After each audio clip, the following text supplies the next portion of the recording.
they discuss not only the garment of Adam, but more importantly, the garment of Hawa, the garment of his wife, the garment of Eve, of which they know not the location of. Nonetheless, or the lineage of, and there are many explanations as to who, where, and why this is. Hawa is called the mother of the living, and yet, what age did Hawa die? Or when did Hawa die? The Torah is very specific about each one of these matters, and there are very deep mysteries behind this. To give you a higher interpretation behind the mystery at hand, it is that Adam died. It means he descended. He descended. So this garment was passed to Nimrod, who Esav obtained it because, just as it says of Nimrod, that he was a mighty hunter in the field, and so too was Esav a hunter in the field. And Esav actually hunted Nimrod, and he slew him. He thus took the garment from Nimrod, which was the very garment of Adam. This garment is the same garment that Rivka took and placed it on to Yaakov when he received the blessing from his father Yitzhak. The garment that he was wearing, given to him by Rivka, his mother, was the garment that Esav had taken from Nimrod upon slaying him in the field. And the garment Nimrod had was the garment of Adam.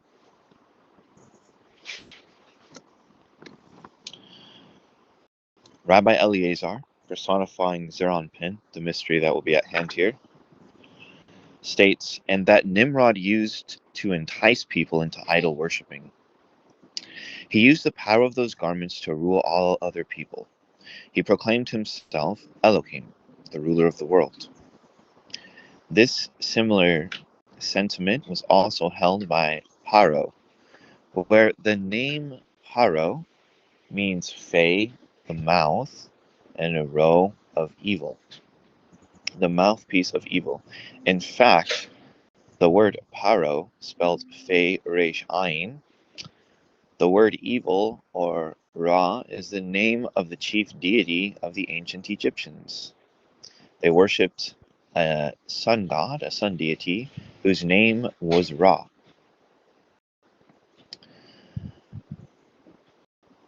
So continuing onwards, here it states, but why was he called Nimrod? Because he rebelled against the high king of above, against the power of supernal holiness, and also against the lower beings, the people of this world. This same sentiment is also held by Pharaoh, who said, "It is my river." And thus Hashem said, "Behold, I am against you, Pharaoh, the tiny gadol crouching in the river." Another esoteric interpretation behind this, although this is not going to be a popular interpretation, but nonetheless retains the interpretation. The verse that says that Yaakov made red soup, which they say was some type of lentil, is only one interpretation. The other interpretation behind it is that the verse reads Adam, Adam.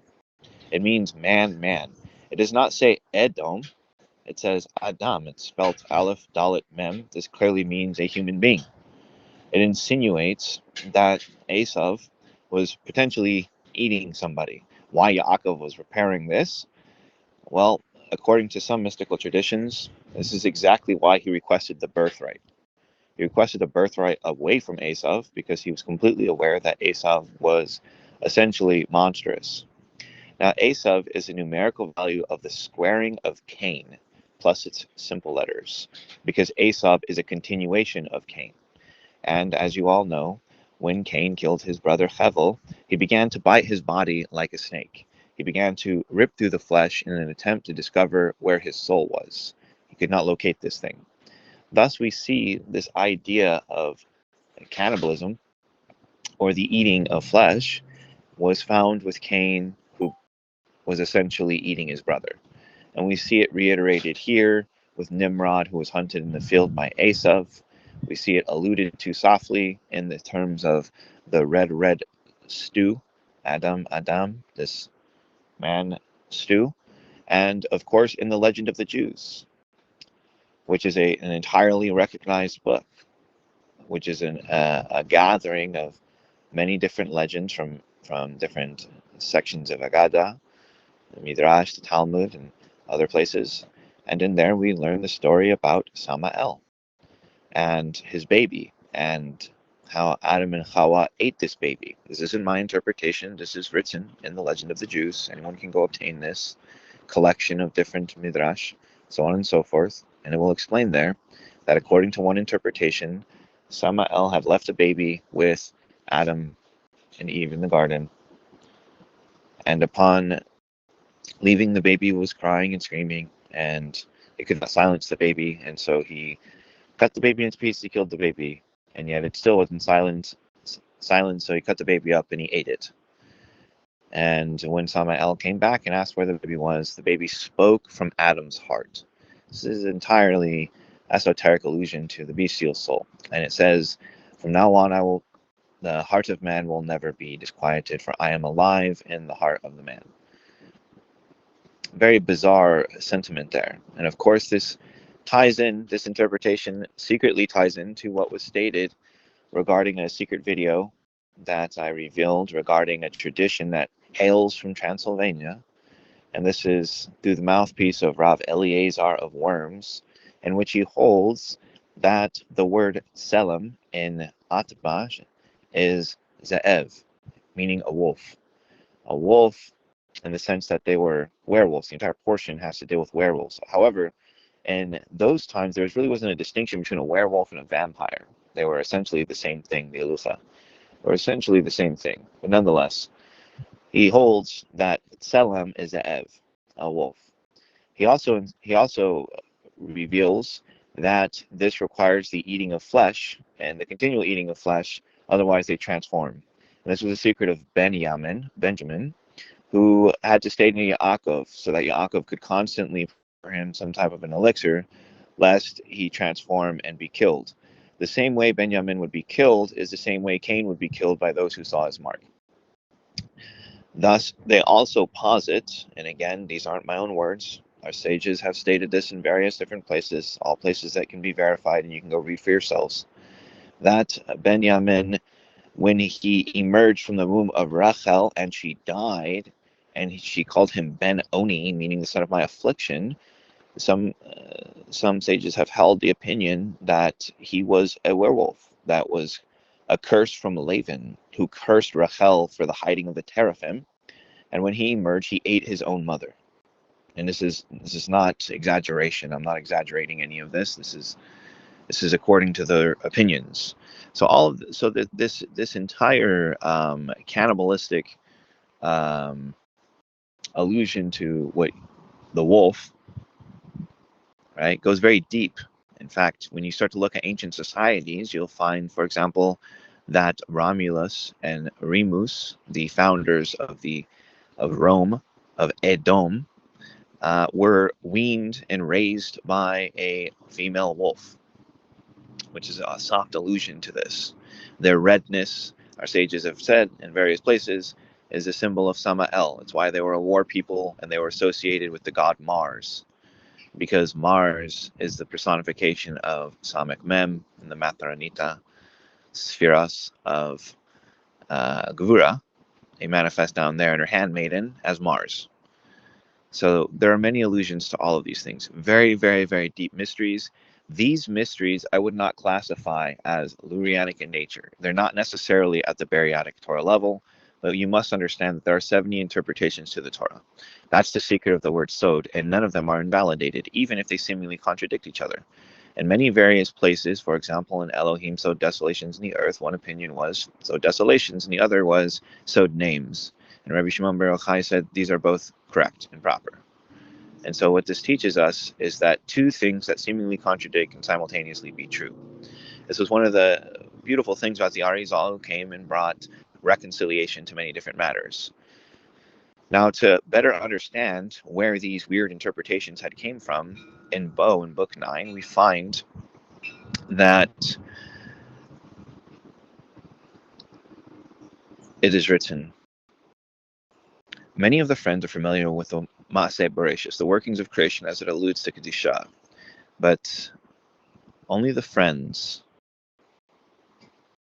right, and the students of just prudence know the secret of their master, are familiar with the workings of Bereshis, Maaseh Bereshis, as it alludes to the Tan and Gadol, which means that Bereshis, right, is the first book.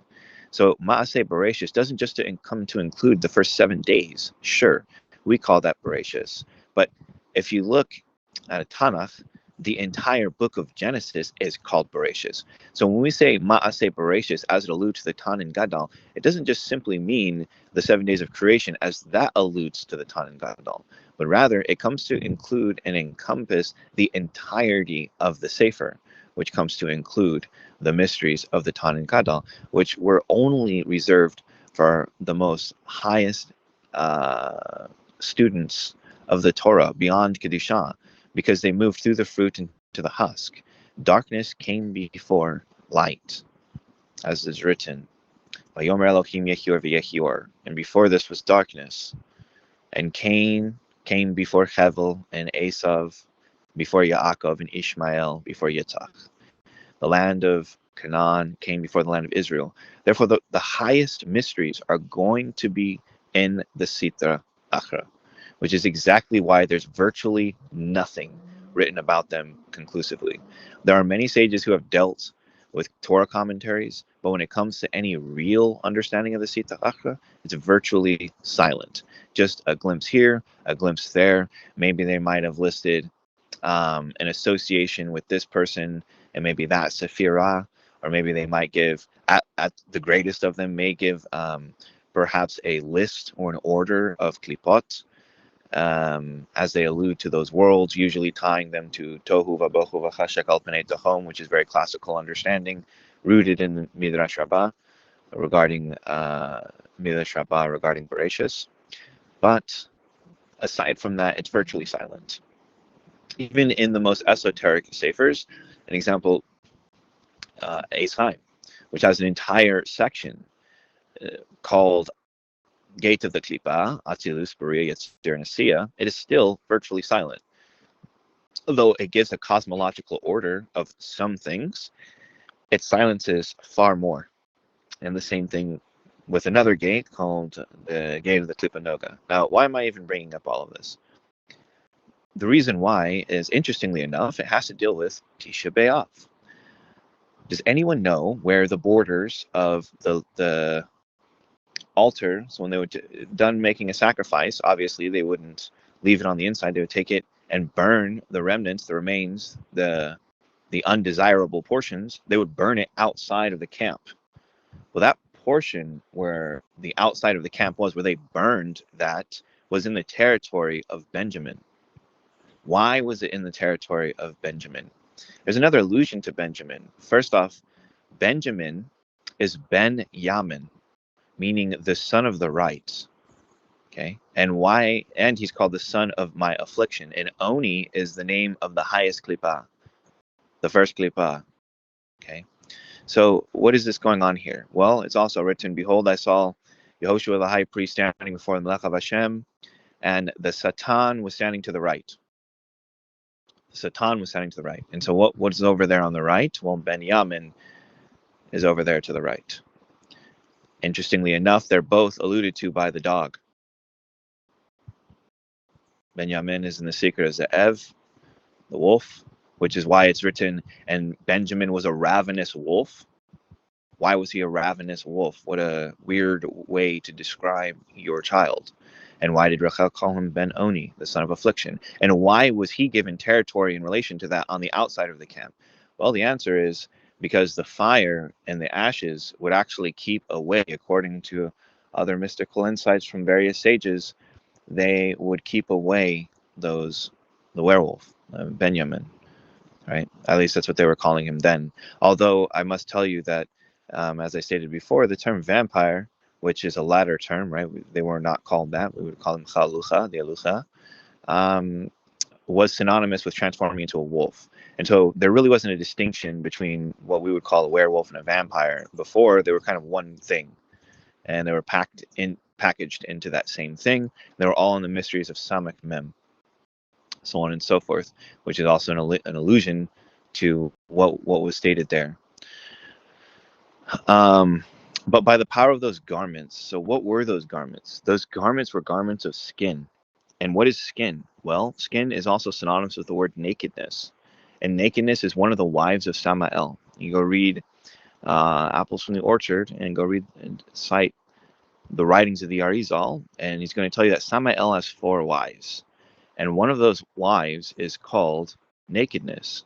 I reiterate this exact point when commenting and when I compiled the book The Mother Sin and the Foolish King in Sefer HaSodar Razina Satan, where I said that the man and the woman referred to the spirit and the soul, and that they were garbed in material existence, and that material existence, which was called nakedness, was the wife of Samael. The Arizal states this explicitly. This same garment, which is called a garment of skin, is also hinted there. In fact, the loincloth, which is all found in Tikkun HaChoshek that they covered themselves with, is a numerical value of Samael and Lilith. So it should not be surprising to anybody that the most powerful forms of the klippah are precisely what this garment is. Why? Because it's written, he made darkness his hiding place. It's also written, Vachoshek kara laila, right? And darkness he called Laila. And the evidence of this is that Nimrod is a personification of Samek Mem. And so is Esav, whose minister is Samek Mem. And so then it shouldn't be a surprise that Nimrod wore this garment and then passed it to Esav. Now, how do we reconcile this? The answer is that there is Samael and Samael. The answer is that each one of the worlds has each of the reflections of all of the things above it, inside of it.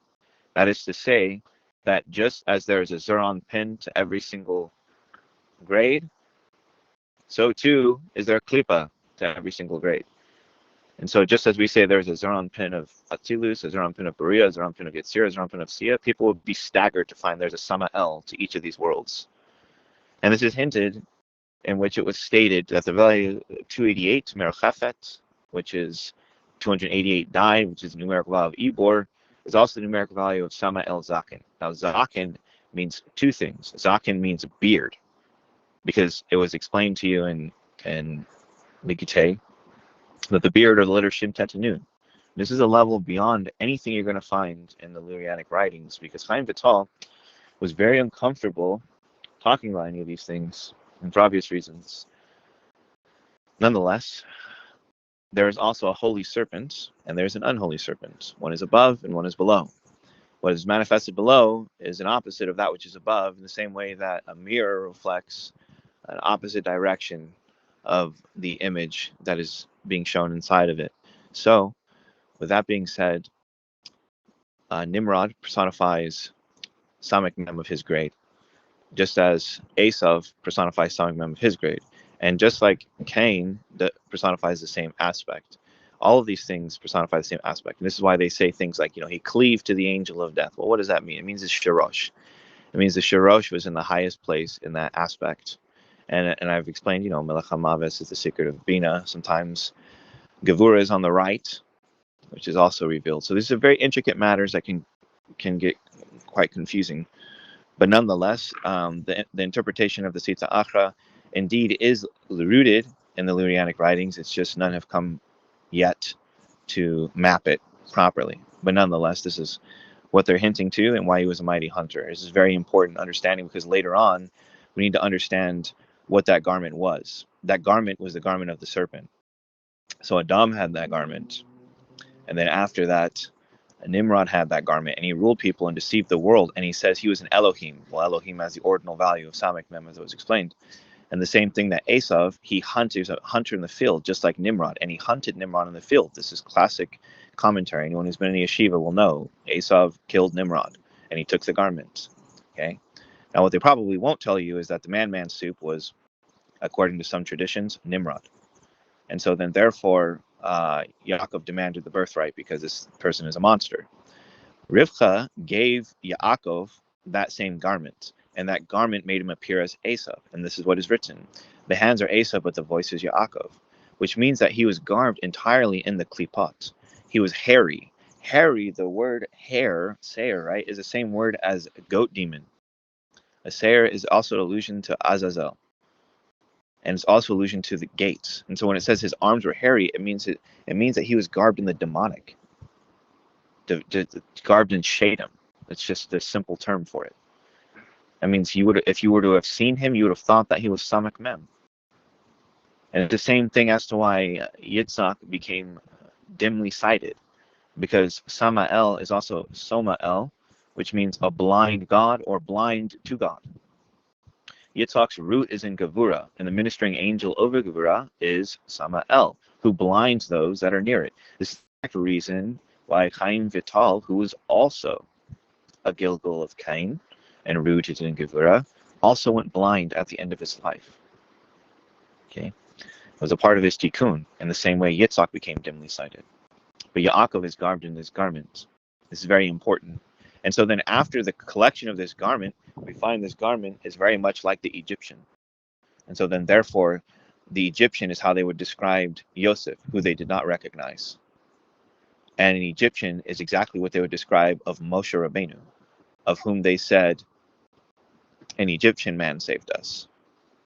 And of whom various commentators in various places and sources and little midrash about him allude that his appearance was like that of a Rasha, an evildoer. But the word Rasha is Rabbeinu Sha'olam, master of the universe. And so there are great mysteries behind everything that I'm telling you all about the nature of this world, because what appears holy down here often is definitely not holy. Why? Because we're in a mirror. This is a mirror. If it appears holy, it's probably completely defiled, klipothic.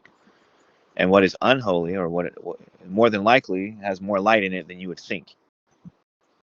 You would think that the person walking down the street, you would think that the biker covered in the tattoos would be mean and vicious, but you'll find more often than not that that person really has a kind and pure heart. And that person would more than likely do right in the right situation. And then you'll find the clean-cut person who's dressed up who would be completely wicked and show extreme harshness in situations that would call virtue or call for virtue. And so things often down here are not as they appear to be. There's an allusion to that in what I just said. So we'll hit 322. By the power of these garments, which are by the powers of the klipot, okay, the power of those husks, he was able to rule over all mankind. Indeed, because mankind had been given over to the other side, the Sita Achra. As we learned earlier, that the serpent was to rule over mankind until the time of Har Sinai. The Zohar told us explicitly, at the time of Har Sinai, during the revelation, then the power of the serpent to rule over mankind was loosened, but not at this point. He rebelled against them and his master by saying that he was the ruler of the world, which is why I said that the word Rasha was the allusion of the word Rabbeinu Sha'olam, master of the universe. That is, he declared himself Elohim. He seduced people into following him, leaving the service of the master of the universe and serving him. Rabbi Shimon, that the French knew a great secret about these garments. A great secret about those garments. And that's the secret I've made known to you about what it really is, what those garments really are, what comes first, and how he made darkness his hiding place. And this is he wraps himself in clouds of gloom and sorrow, and many other different verses that allude to the Holy One, blessed be He, hiding inside of the klippah. The Arizal has an entire section. It's called Holy Deception. This is exactly how he deceives the klippah. He sends the loftiest souls in the most klippothic places, meaning that these loftiest souls are manifested in these extraordinarily klippothic environments. And for what purpose? He tells us to deceive the klippot and to deceive the Satan who will not recognize him. Well, why would you need to deceive the Satan unless he was a minister watching over reality? Indeed, he is. One of the most enlightening aspects of the Satan, if you really want to know what the opinion of the Baal Shem Tov and others was about the Satan, you should go read a sefer called The Tales of the Hasidim, and read the portion called The Mashiach of the Satan, where it discusses Yaakov Frank, and it discusses Israel Baal Shem Tov trying to come against him, and he could not. He failed. It's written right there in the Tales of the Hasidim. He's terrified and upset and fearful. And they describe the nature of the Satan because he went up there and said, bring Mashiach now, bring Mashiach now. We hear this all the time. Bring Mashiach now, bring Mashiach now. We hear it all the time. And so the Satan answered him and said, okay, I'll bring you Mashiach. He brought him Yaakov Frank. So it tells right there and tells the Hasidim. They not only acknowledge this man as Mashiach, they just acknowledge him as the Mashiach of the Satan. Now, what I need to tell you all, for those who are wise, you should know they're revealing one thing, concealing two things. Now, what are they concealing?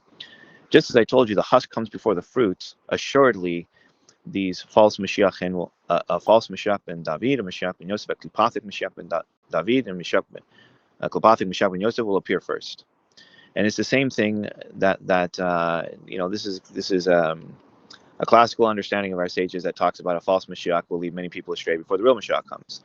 This isn't even outside of the scope of traditional understanding, but nonetheless, many people believe that Yaakov Frank and Shabtai Tzvi were the personifications of these klipathic or husk Mashiachin, which had to precede the fruit, and that they were the manifestations of that. And the tells of Hasidim, as I said, these are the Mashiach of the Satan. Okay, they came out in the world. Now, Satan there is described as something horrifying. The tells of the Hasidim are actually going to reveal what the Satan actually is. So, give me 1 second. I'm going to go grab tells of the Hasidim, and then I'll read you exactly what it says.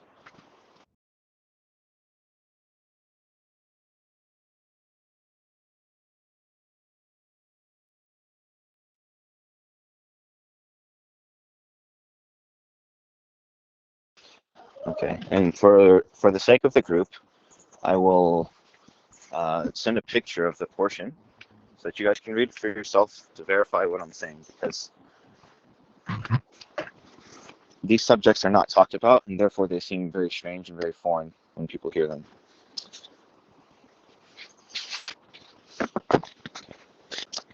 So here's a section called Tales of the Hasidim.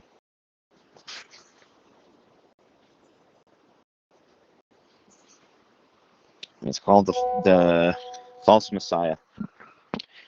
It says, when Satan heard Rabbi Israel beg for Mashiach to descend upon the earth, Satan, the enemy, laughed and said, I will send down Mashiach.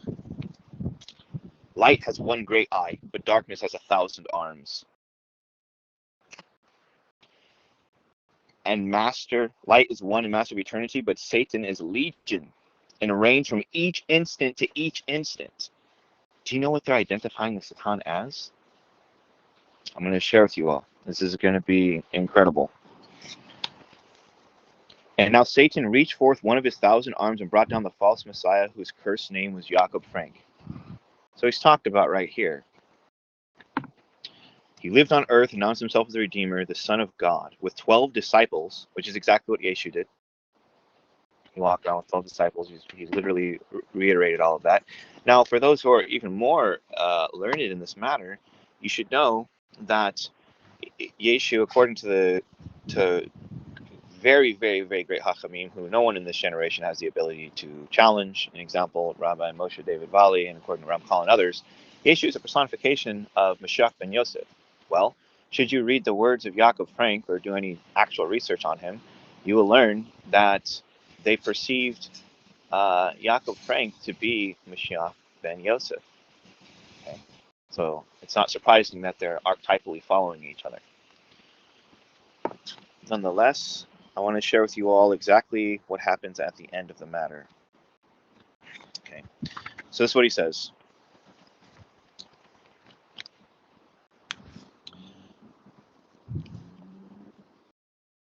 It goes on to tell a story about a person who will eventually overcome him. And it's a very simple person, someone that they never expect. This shepherd. It's Moshe. Where is that man? Cried the shepherd. Moshe, I will go find him and make an end to his evil. And he arose, filled with almighty power. But at that moment, the enemy clamored in the heavens, space is mine, and time is mine. He cried, no mortal creature can come against me. This is why I said to you guys, behold, I am against you, Paro, the Tan and Gedal, crouching in the rivers. Okay. Because at what point does Paro ever die? Does Pharaoh ever die? Some people say, well, he went into the water during the parting of the Red Sea, and then the water caved in on the Egyptians, and they all died. Well, our sages say that Pharaoh did not die. He was alive in the sea. He placed a sea serpent inside of the water. It thrives. And where is Yam Soph? Well, Kabbalists tell us it's Nukva. Malkut is the same, identified with these two things, space and time. Malkut. This is why Malkut is a numerical value of Samael HaNechash. This is exactly why Malchus is the same numerical value as the word Leviathan. This is why Malchus is the same as Kal Mavis. Because what is the minister over this place? It is written, he stretched out the heavens with his right hand, but he laid the foundation of the earth, and he laid the foundation of the earth. Sages say this was done with the left hand. The left hand is the idea of Samek Mem. Samek Mem is this aspect of death. And because of that, death is what this world principally runs on. That and the north. Because money is, if you wish to be rich, turn to the north. And so our world is run by a few things. Malkuth, the root, a word of which is government. So governments run this world. Money, because the left hand laid the foundation of it. It's founded on money, and it's founded on death. But the minister and ruler over it, of course, just as the Zohar had told us, before that, the serpent was the minister and ruler of this reality, that it was given power to rule over the world. And we know that the serpent has two aspects. There's the serpent, and then there's the rider of the serpent. This is exemplified in Sefer Bachir, in which the rider of the serpent was Samael. And similarly, the Zohar tells us this explicitly, which are called death and shadow of death. The word shadow, which is from the word tselem, by the way, tsel, shadow, is Samek Mem, and death is Lilith. Okay, the female. They just call her the female, but we know who they're talking about. So thus it says, space and mine is time is mine. He cried, no mortal creature can come against me. Then a voice floated outward over eternity, and the voice was like a low wind over the water. True. And the voice all sorrowful. You are the prince of the moment. Instant to instant. The world is yours until you relinquish it to fall before eternity. That language encapsulates the highest mystery of everything that's going on in this world. And this isn't the Tells of the Hasidim. You can go read this book yourself. Of course, we'll say it's kind of like Agadah. We don't really take halakhic laws from it. But the Agadah, if you read the Zohar, the students of the Agadah stand in higher place than the students of the Mishnah. Why? Because the Agadah deals with much higher mysteries. They're telling a story, dealing with much higher mysteries about what's going on in this world. And so here in the Tells of the Hasidim, where they're identifying what the Satan actually is, the ruler of moment to moment, every shifting moment, that's what he rules over, space and time. That's this reality.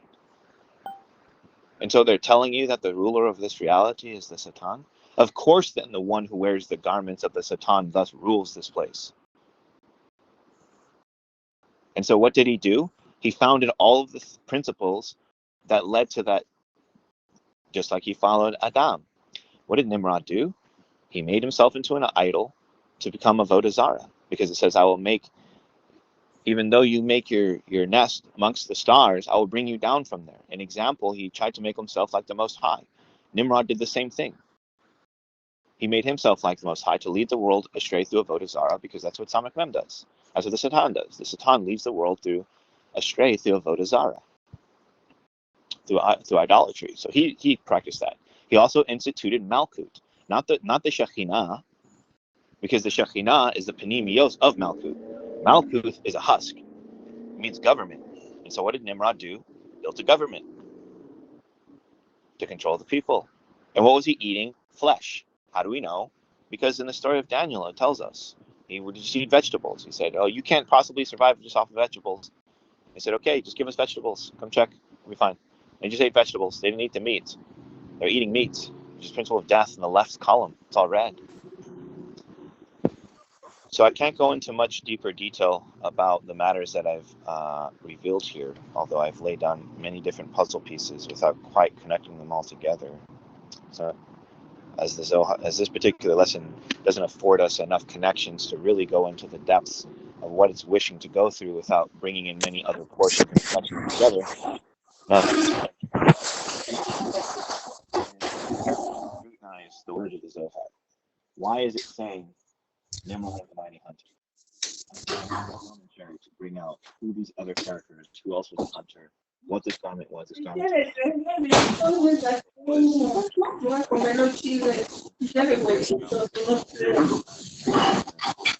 Oye, ¿qué chubo? what the root of that was. What was the root of that garment? Nomás dime cuál es la forma correcta de echar los huevos, no voy a regarle. The root of that garment and about the native, like we should know about this time. No, por los haces en espuma. Para que se te quite, sí, como lo haces. Because Y muy diferente. marred is the assemblage of a man. The word marred in the verse is the same letter, contains the letters, it's the root of the letters, Mashiach. There's nothing about his appearance that would make you desire him. I have no idea why people think they're looking for someone who's clean. They should be looking for someone who's disfigured, rejected, and sick. Because it's written. There's nothing about his appearance that should make you desire him. Why do we have in our mind that Mashiach is going to be some clean-cut, clean person? And the Holy Writings tell us absolutely otherwise. And that's just because we're participating in idolatry. We're projecting our own ideas on what is written. Instead of following what the Torah tells us, what the Tanakh tells us, what's written regarding all of these prophecies, we would rather project our own human ideas, which is natural. That's what got us in the Avodah Zarah in the first place. The whole world is Avodah Zarah because it's building of our own ideas instead of actually paying attention to what's written. And because of that, we become blind, which is exactly what Samael did. Because what is your ideas? It's a collective sum of experience, which is that serpent. That's why at the bottom of the pit, which is this place, the bottom of the Simsum, where Yosef was cast into, which is the bottom of the restriction, were snakes and scorpions in the pit. And what are the snakes? Those are the collective forms that manipulate you instant to instant, moment to moment. Lead to restriction. That's what it's called. It's a collective sum of experiences. So many deep mysteries behind this. The last thing I'll say about this matter, which is a little bit of a separated from our conversation here, is outside of our little Zohar portion, it is Tisha B'Av. And so today is a day of fasting. People should be mourning and all of these other things. But the Zohar tells us something staggering.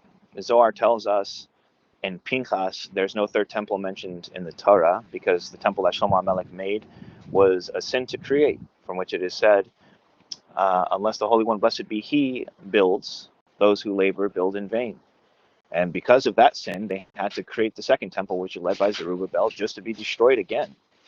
And it says in that same portion, and until now, the temple of the Holy One, blessed be He, has never entered into the world, but neither was it ever destroyed. And so we read in the commentary, for example, Baal HaTurim's commentary on the Chumash, the word Bereshis is a seruf of Beis Rosh, which means the first temple. And it implies that the Beis HaMikdash existed before creation existed. And that same Beis HaMikdash, which existed before creation existed, was never destroyed. Just as Zohar tells us, it never came into the world. And what was the Beis HaMikdash?